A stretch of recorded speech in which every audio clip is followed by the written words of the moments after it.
Hello and welcome to all. आप सभी का स्वागत है हमारे इस official YouTube channel RGS Gurukul में। और मैं सुमित तिवारी आज आपसे फिर रूबरू होने जा रहा हूं एक नए कंटेंट के साथ। तो वीडियो को लास्ट तक देखिएगा। और सबसे पहले मैं आपको बहुत बहुत धन्यवाद देना चाहता हूं, क्योंकि आपने मेरा पहले वाला वीडियो जो था है ना, इतनी जल्दी और इतनी भारी मात्रा में सब्सक्राइब किया, शेयर किया, लाइक किया, जिसकी मुझे उम्मीद भी नहीं थी। तो सबसे पहले आपको बहुत बहुत धन्यवाद। और आज हम बात करने वाले एक छोटा सा टॉपिक है, हिस्ट्री का छोटा सा टॉपिक है सिंधु घाटी सभ्यता। कौन सा भैया? सिंधु घाटी सभ्यता। आज हम बात करने वाले हैं सिंधु घाटी सभ्यता के बारे में। ठीक है, सिंधु घाटी सभ्यता। देखिए हुआ क्या, प्रारंभ में या प्राचीन में बोल सकते हैं मुख्यतः 4 सभ्यताएं थी। प्रारंभ में या प्राचीन में मुख्यतः 4 सभ्यताएं थी। सभ्यताएं कितनी थी? सभ्यताएं थी 4। कौन सी सभ्यता थी? देखिए, मेसोपोटामिया की सभ्यता,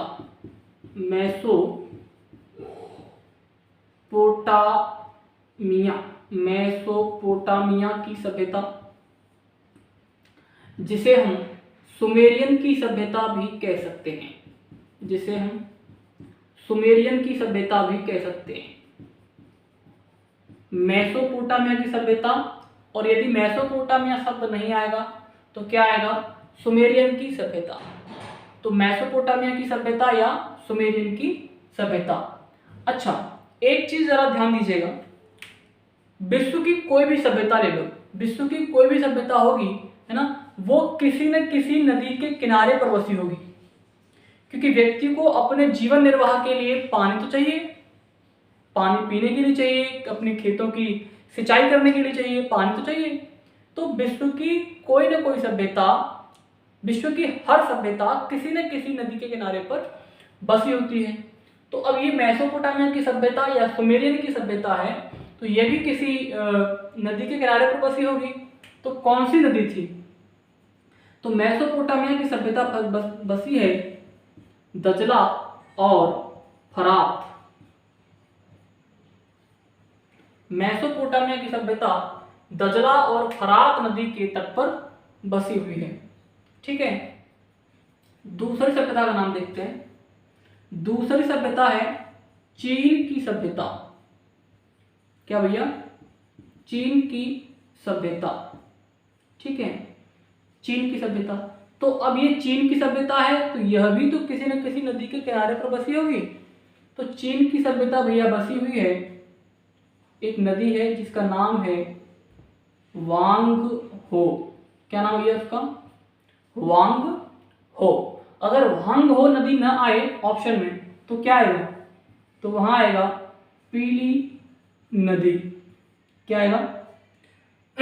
पीली नदी। तो चीन की सभ्यता वांग हो नदी या वांग हो नदी नहीं आएगा तो क्या आएगा? पीली नदी। इस पीली नदी या वांग हो नदी को, इस पीली नदी या वांग हो नदी को क्या कहते हैं? चीन का शोक कहते हैं, सॉरो ऑफ चाइना। ठीक है ना, इस वांग हो या पीली नदी को चीन का शोक कहते हैं। जैसे हमारे यहाँ देखिए भारत में क्या है, जैसे भारत में होता है ना, जैसे मान लो बिहार का शोक पूछ लेता है क्वेश्चन में, बताइए भैया बिहार का शोक, है ना, तो आप देखोगे क्या होता है बिहार का शोक। बिहार का शोक है बेटा कोसी नदी। कौन सी नदी? कोसी नदी।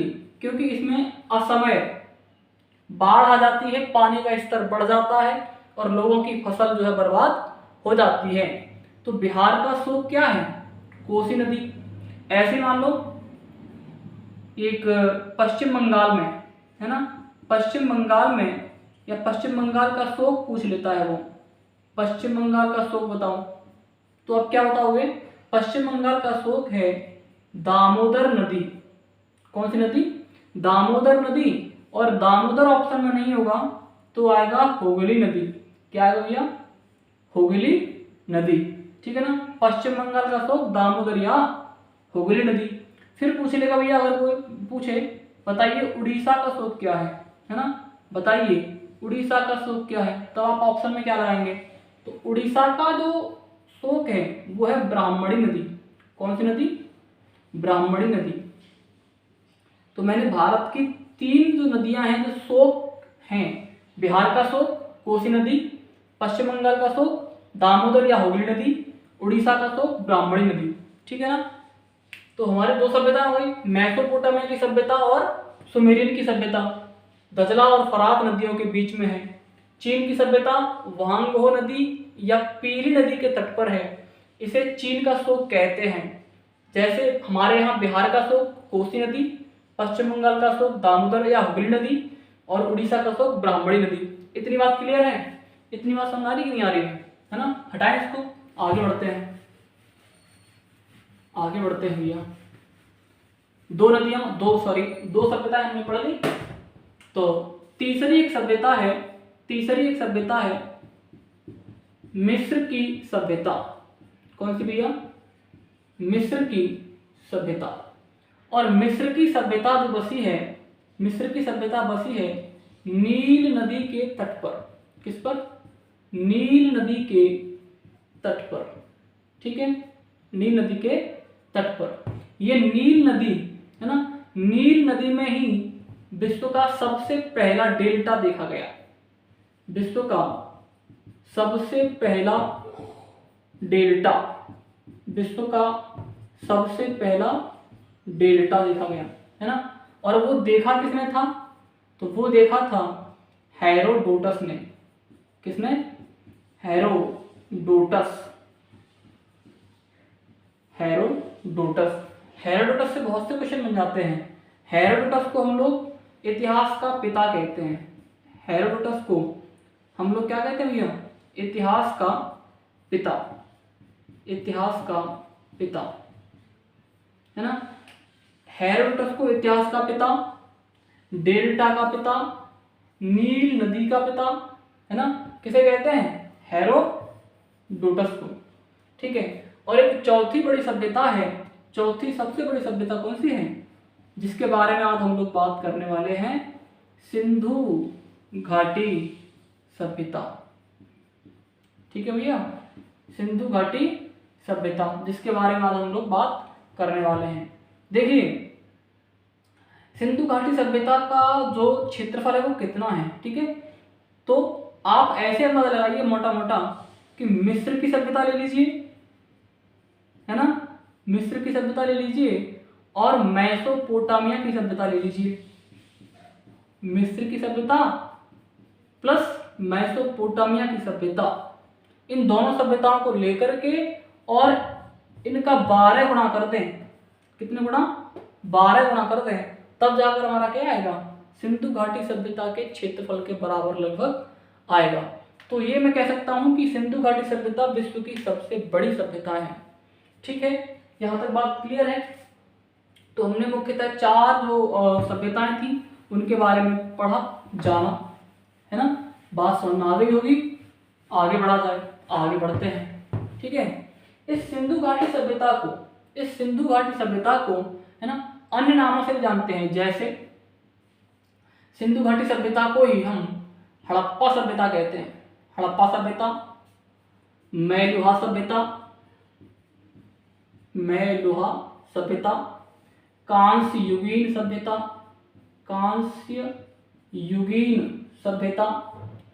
है ना। और ये देखिए यहाँ पर नई नगरीय क्रांति है ना। ये सिंधु घाटी सभ्यता के ही अन्य नाम हैं। हड़प्पा सभ्यता, मैलुहा सभ्यता, कांस्य युगीन सभ्यता, नई नगरीय क्रांति और कहीं कहीं आएगा सरस्वती सभ्यता। क्या आएगा भैया? सरस्वती सभ्यता। ठीक है ना। तो ये सिंधु घाटी सभ्यता के ही अन्य नाम हैं। ठीक है, जैसे मान लो एक बच्चा होता है तो बच्चे के कई नाम होते हैं। एक नाम होता है पप्पू, है ना, घर पे बोलते हैं, और स्कूल में होगा पुष्पेंद्र, है ना, लोग उसको कुछ और बुलाते होंगे। तो एक ही व्यक्ति के कई नाम होते हैं। उसी प्रकार सिंधु घाटी सभ्यता के भी ये कई नाम हैं। ठीक है, तो यहाँ पर कंफ्यूज नहीं होना है।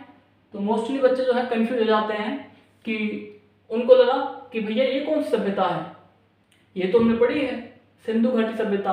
अब ये कौन सी है? सरस्वती सभ्यता, ये नहीं पढ़ा, लेकिन बात एक ही है बच्चे, बात एक ही है। सिंधु घाटी सभ्यता, हड़प्पा सभ्यता, मेलुहा सभ्यता, कांस्ययुगीन सभ्यता, नई नगरीय क्रांति या फिर सरस्वती सभ्यता, बात एक ही है। ये सिंधु घाटी सभ्यता का विस्तार, सिंधु घाटी सभ्यता का जो विस्तार है ना, वो 3 देशों में है। कितने देशों में? 3 देशों में है। भारत, पाकिस्तान, भारत, पाकिस्तान और अफगानिस्तान। भारत, पाकिस्तान और अफगानिस्तान, है ना, 3 देशों में इसका विस्तार है। तो मैं कह सकता हूं लगभग 900 स्थल भारत में खोजे गए हैं अब तक, 400 से 500 स्थल पाकिस्तान में खोजे गए हैं, 3 से 4 स्थल अफगानिस्तान में खोजे गए हैं, यानी कि बहुत कम, है ना। 900 स्थल भारत में है, 400 से 500 स्थल पाकिस्तान में है और 3 से 4 स्थल कहाँ पर हैं? अफगानिस्तान में है। तो विस्तार इनका 3 देशों में है। इसका जो आकार है, सिंधु घाटी सभ्यता की जो आकृति है वो कैसी है? देख लीजिए, इसकी आकृति भैया त्रिभुजाकार है। कैसी है? त्रिभुजाकार, त्रिभुजाकार आकृति है इसकी, कुछ इस तरह से, जैसे मान लो ऐसे देखा जाए तो कुछ इस तरह से इसकी आकृति है, ठीक है, त्रिभुजाकार आकृति है। यहाँ पर देखिए, यहाँ पर पड़ता है जम्मू कश्मीर में एक जगह पड़ती है मांडा। क्या पड़ता है भैया? मांडा। कहाँ पर? जम्मू कश्मीर में, ठीक है।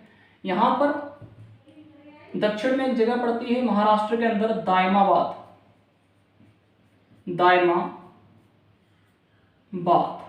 ये कहाँ पड़ता है भैया? महाराष्ट्र, ठीक है। यहाँ पूरब में एक जगह पड़ती है जिसका नाम है आलमगीरपुर, आलमगीरपुर,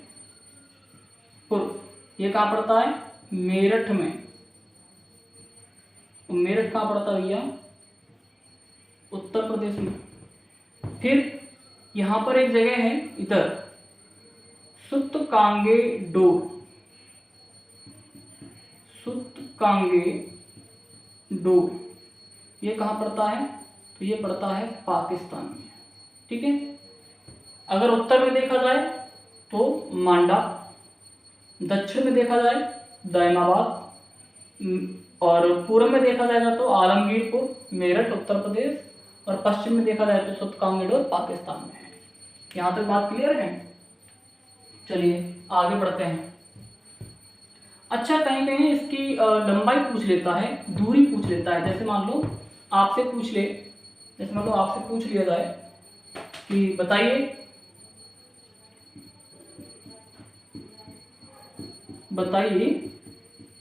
कि सुतकांगेडोर से लेकर के और मांडा तक की दूरी कितनी है? सुतकांगेडोर से लेकर के मांडा तक की दूरी कितनी है? तो आप क्या बोलेंगे? तो सुतकांगेडोर से और मांडा तक की जो दूरी है भैया वो है 1300 किलोमीटर। कितनी है? 1300 किलोमीटर। अब आपसे पूछ ले मान लो कि सुतकांगेडोर से लेकर के दायमाबाद तक के बीच की दूरी बताओ, तो सुतकांगेडोर से लेकर के दायमाबाद तक के बीच की दूरी कितनी है? ये भी 1300 किलोमीटर लगभग, ठीक। अब पूछेगा मान लो मांडा से लेकर के और दायमाबाद तक के बीच की दूरी बताओ, तो आप क्या कहोगे? 1400 किलोमीटर लगभग। कितना? 1400 किलोमीटर लगभग। अगर वो पूछ ले कि बताओ सुतकांगेडोर से लेकर के और आलमगीरपुर तक की दूरी बताओ, आलमगीरपुर तक की दूरी बताओ, तो आप क्या बताओगे? 14 के बाद क्या आता है? 15। समझ में आ रही बात? 13, 13, 14, 15, सही है। तो आपसे कभी दूरी भी पूछ लेता है तो आप निश्चिंत रहिएगा, दूरी आप बता सकते हैं, ठीक है।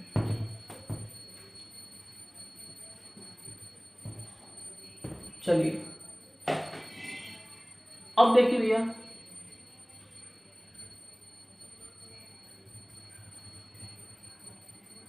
चलिए देखिए कि एक हुआ क्या था 1826 में।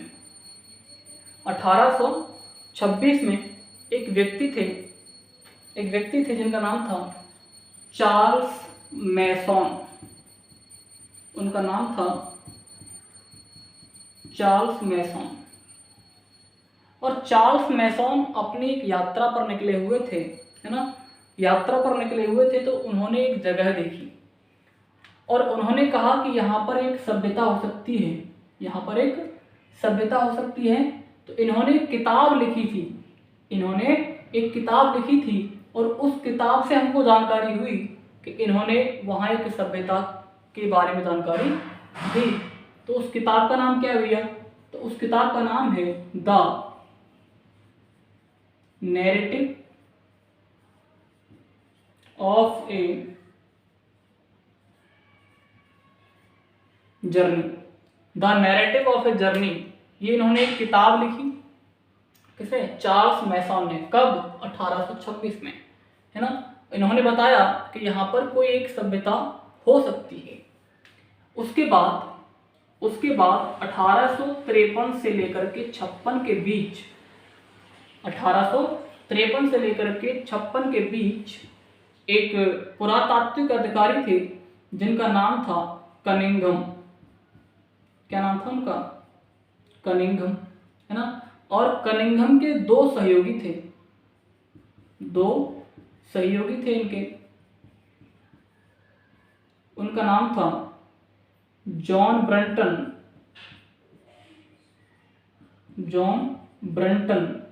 और विलियम ब्रंटन। जॉन ब्रंटन और विलियम ब्रंटन किसके सहयोगी थे? ये कनिंघम के सहयोगी थे। तो हुआ क्या था कि 1853 से लेकर 56 के बीच में लाहौर से कराची के बीच, लाहौर से कराची के बीच, है ना, लाहौर से कराची के बीच रेल की पटरी बिछाई जा रही थी। कहां से? लाहौर से लेकर और कहां तक? कराची के बीच। ठीक है, लाहौर से लेकर कराची के बीच रेल की पटरी बिछाई जा रही थी। तो आपने देखा होगा कि जब जो रेल की पटरी होती है ना, वो पटरी के नीचे कुछ गिट्टी वगैरह पड़ी होती है ना। तो जब पटरी बिछाई जा रही थी तो यहाँ गिट्टी खत्म हो गई थी, ईंटें खत्म हो गई थी। तो मजदूर बैठ गए। अब मजदूरों के लिए भाई जब काम करेंगे तो पैसा आएगा, है ना। अब काम खत्म हो गया तो पैसा कैसे मिलेगा, फिर खाना कैसे मिलेगा? मजदूर परेशान हो गए। तो मजदूर इधर उधर भटके, है ना। मजदूरों ने देखा कि आगे एक बहुत बड़ा टीला सा है और उस टीले से पक्की ईंटें निकल रही हैं। तो मजदूरों ने वही ईंटें ली, है ना, और पटरी के नीचे बिछा दी। काम फिर से शुरू हो गया। तो भैया कनिंघम के समय पर, है ना, ये काम कब हुआ? कनिंघम के समय पर। लेकिन उस समय उस जगह के बारे में ज़्यादा विशेष जानकारी नहीं दी गई और ना ही उस पर इतना ध्यान दिया गया। आगे चल करके लगभग 1921 के समय कनिंघम का यहाँ से तबादला हो गया, है ना। वहाँ पर एक नए अधिकारी आ गए और उनका नाम था जॉन मार्शल। क्या नाम था भैया उनका? John Marshall. जैसे कनिंघम के दो सहयोगी थे उसी प्रकार जॉन मार्शल के भी दो सहयोगी थे। जॉन मार्शल के भी दो सहयोगी थे। क्या नाम था उनका? एक का नाम था दयाराम साहनी, दयाराम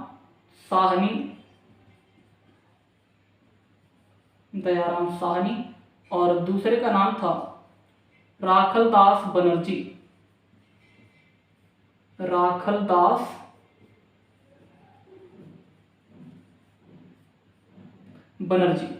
तो जॉन मार्शल के दो सहयोगी थे, दयाराम साहनी और राखलदास बनर्जी। ठीक है, आगे बढ़ते हैं। देखिए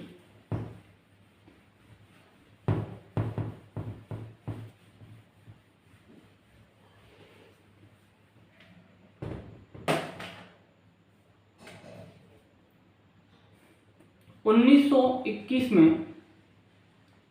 दयाराम साहनी ने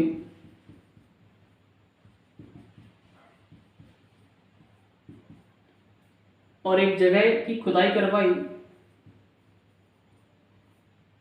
किसकी? हड़प्पा की। 1922 में राखलदास बनर्जी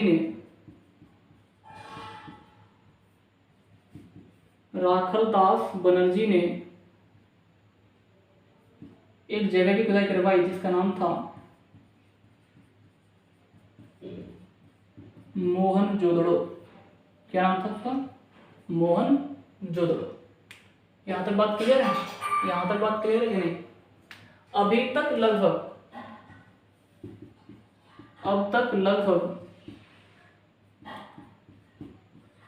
1500 से ज्यादा नगरों की खोज की जा चुकी है। अभी तक लगभग 1500 से ज्यादा नगरों की खोज की जा चुकी है ना, जिनमें 1052 नगर प्रमुख हैं। 1052 प्रमुख नगर हैं। उनमें भी क्या है, कुछ तो आजादी के पहले के हैं, मतलब 1947 से पहले, आजादी से पूर्व, है ना, और कुछ आजादी के बाद के हैं जो बाद में खोजे गए थे आजादी के बाद। तो उनमें से लगभग 40 नगर ऐसे हैं, है ना, लगभग 40 नगर ऐसे हैं जो कि आज़ादी से पूर्व उनकी खुदाई हुई थी या खोजे गए थे, और जो शेष हैं, है ना, वो आज़ादी के बाद। ठीक, तो यहाँ तक बात क्लियर है। अब तक लगभग 1500 नगरों की खोज की जा चुकी है, जिनमें 1052 नगर प्रमुख हैं, 40 नगर लगभग आज़ादी से पूर्व खोजे गए थे, और जो शेष हैं वो आज़ादी के बाद। यहाँ तक बात क्लियर है? आगे बढ़ा जाए।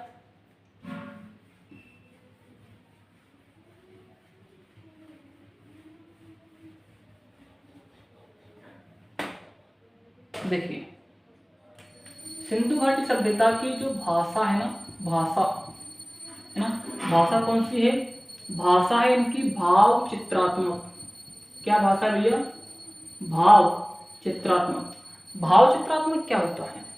भाव चित्रात्मक जैसे मान लो, क्या बताएं, व्हाट्सएप चलाते हो तो व्हाट्सएप या ऐप चलाते हो तो उसमें कुछ इमोजी आती हैं, है ना। जैसे मान लो अब तुम्हारे मन में कोई ऐसी बात आ रही जैसे सुनकर या महसूस कर आपको दुख हो रहा है, तो आप एक इमोजी आती है, उसमें आंसू होते हैं, फिर बह रहे होते हैं पूरा, है ना, आप उसको लेते हो, सेंड कर देते हो। सामने वाला समझ लेता है कि आप रो रहे हो या दुखी हो रहे हो, या फिर आपको कोई खुशी की बात आ रही है, हंसने की बात आ रही है, तो आप हंसने वाली इमोजी सेंड कर देते हो, तो सामने वाला समझ लेता है कि बंदा, सामने वाला खुश हो रहा है ना। तो वही भाव चित्रात्मक भाषा वही होती है। तो इसमें भी भाव चित्रात्मक भाषा, जैसे मान लो कि एक ये मूर्ति है ना, एक ये मूर्ति है, और मूर्ति के गर्भ से क्या निकल रहे हैं? पेड़ पौधे निकल रहे हैं, फूल पत्ती निकल रही है ना, गर्भ से निकल रही है। तो इसी को नाम दे दिया भैया, देखो इसके गर्भ से ना पेड़ पौधे निकल रहे हैं, मतलब ये है उर्वरा की देवी। कौन है? उर्वरा की देवी। इसे मातृ देवी बोलते हैं, मातृ देवी, ठीक है ना। उर्वरा की देवी हो गई, क्यों? क्योंकि इसके पेट से ना क्या निकल रहा है? गर्भ से पेड़, फूल, पत्ती, है ना, सब निकल रहा है। अब जैसे मान लो ये दूसरी मूर्ति है ना, दूसरी मूर्ति है, किसी देवता की मूर्ति है, कोई देवता है ना, और इसके चारों ओर क्या है? इसके चारों ओर पशु हैं, है ना, इसके चारों ओर क्या है? पशु हैं, इसके चारों ओर पशु घूम रहे हैं। तो इसको फिर नाम दिया गया पशुपतिनाथ। क्या नाम दिया गया? पशुपतिनाथ। ये सिंधु घाटी सभ्यता के प्रमुख देवता हैं, ठीक है। चलिए, तो आपको भाषा समझ में आ रही होगी, भाव चित्रात्मक। हम बात करेंगे सिंधु घाटी सभ्यता की जो लिपि है।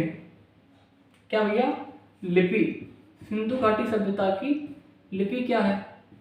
तो भैया आज तक इसकी लिपि को कोई पढ़ नहीं पाया है, इसलिए ये अज्ञात है ना, अज्ञात है। इसमें क्या होता है? यू आकार के शब्द सर्वाधिक हैं। यू आकार के जो अक्षर हैं वो सर्वाधिक हैं। या फिर इसे नाम दिया गया है बोस्ट्रोफॉर्म। बोस्ट्रोफॉर्म, ठीक है। तो भाषा हो गई भाव चित्रात्मक और लिपि हो गई क्या, या तो अज्ञात आएगा या फिर क्या आएगा, बोस्ट्रोफॉर्म आएगा। यू आकार की होती है और ये ऐसे लिखी जाती है, पहले दाएं से बाएं आएगी, फिर बाएं से दाएं, फिर दाएं से बाएं, फिर बाएं से दाएं, फिर दाएं से बाएं, मतलब कह सकते हैं आप सर्पिलाकार आकृति है ना, सर्पिलाकार आकृति। उर्दू होती है तो वो ऐसे लिखी जाती है, दाएं से बाएं। लेकिन ये क्या चल रहा है, दाएं से पहले बाएं और बाएं से फिर दाएं, दाएं से बाएं, बाएं से दाएं, दाएं से बाएं, तो ये एक सर्पिलाकार आकृति हो गई, ठीक है। तो भाषा और लिपि के बारे में हमने जान लिया, सही है भैया। आगे बढ़ते हैं, आगे बढ़ते हैं। चलिए, इसके सिंधु घाटी सभ्यता का जो काल है, जो समय है, उसके बारे में कई मतलब कहते हैं भिन्न भिन्न विद्वानों के भिन्न भिन्न मत है ना, ऐसा कुछ है। जैसे मान लो सबसे पहले जॉन मार्शल ने इसका काल निर्धारण किया, और जॉन मार्शल ने बताया कि ये 3250 से लेकर के और 2750 ईसा पूर्व के बीच की सभ्यता है। 3250 से लेकर के 2750 ईसा पूर्व तक के बीच की सभ्यता है। रेडियो कार्बन क्या कहता है, एक विधि है रेडियो कार्बन। कौन सी, रेडियो कार्बन। तो रेडियो कार्बन क्या कहता है, रेडियो कार्बन कहता है कि ये विधि जो है वो 2500 से लेकर के 1750 ईसा पूर्व के बीच की है। दूसरा एक व्यक्ति थे जिनका नाम था मार्टिन व्हीलर। क्या नाम था उनका, मार्टिन व्हीलर साहब कहते हैं कि ये सभ्यता जो है 2500 से लेकर के और 1500 ईसा पूर्व के बीच की है। मार्टिन व्हीलर साहब क्या कहते हैं, 2500 से लेकर के और 1500 ईसा पूर्व तक की है। एक व्यक्ति और हैं जिनका नाम है डीपी अग्रवाल। क्या नाम है उनका, इतिहासकार है ये भी, डीपी अग्रवाल। और डीपी अग्रवाल कहते हैं कि सिंधु घाटी सभ्यता का काल 2350 से लेकर के 1750 ईसा पूर्व तक के बीच का है ना। लेकिन एनसीईआरटी जॉन मार्शल को सबसे अच्छा मानती है 3250 से लेकर के 2750 ईसा पूर्व तक के बीच का काल, ठीक है। तो ये विभिन्न काल है ना। तो आप देख लीजिएगा पेपर में कौन सा ऑप्शन आता है और उस हिसाब से सही कीजिएगा। और यदि इनमें से 2 ऑप्शन आ रहे हैं या फिर सारे ऑप्शन आ रहे हैं तो फिर आप इसको ही टिक कीजिएगा, 3250 से लेकर के 2750। बात क्लियर है। चलिए, अच्छा मैंने आपको बताया ना 40 नगर खोजे गए थे सिंधु घाटी सभ्यता के, मतलब आजादी से पहले। तो आजादी से पहले का क्षेत्रफल भी पूछा होगा, पूछ लेता है वो। आजादी से पूर्व क्या क्षेत्रफल कब का पूछा भैया, आजादी से पूर्व का।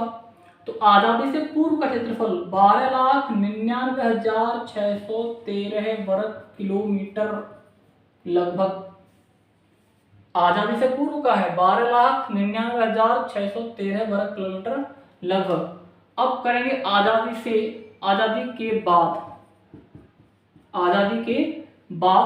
तो आजादी के बाद का जो क्षेत्रफल है वो लगभग 20 लाख वर्ग किलोमीटर है। कितना भैया, 20 लाख वर्ग किलोमीटर, 20 लाख वर्ग किलोमीटर। यहां तक बात आई, समझ में नहीं आई। एक क्वेश्चन और है कि क्वेश्चन है, बताओ किसने कहा कि सिंधु घाटी सभ्यता है ना, और 2 सिंधु घाटी सभ्यता की 2 जुड़वा राजधानी कौन सी है ना। तो एक व्यक्ति था पिगट, इतिहासकार था पिगट, और पिगट ने हड़प्पा और मोहनजोदड़ो को